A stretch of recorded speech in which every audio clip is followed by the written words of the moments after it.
Hello friends, শুভ দুপুর সবাইকে জানাই। সবাই তোমরা কেমন আছো বলো। দেখো খুব বৃষ্টি হচ্ছে, এই যে বৃষ্টি হয়ে হয়ে থেমে গেল। এখন তাও একটু ঝিরিঝিরি বৃষ্টি পড়ছে, আর তখন বৃষ্টি হচ্ছিলো।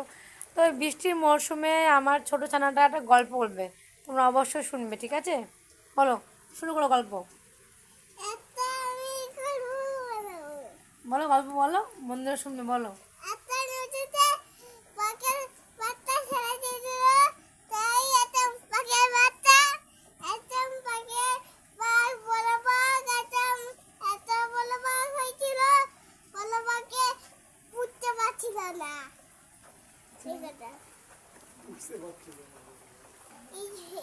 তাহলে বন্ধুরা আপনার গল্পটা শুনে ফেললেন, কিন্তু বুঝতে পারলেন না, তাই তো?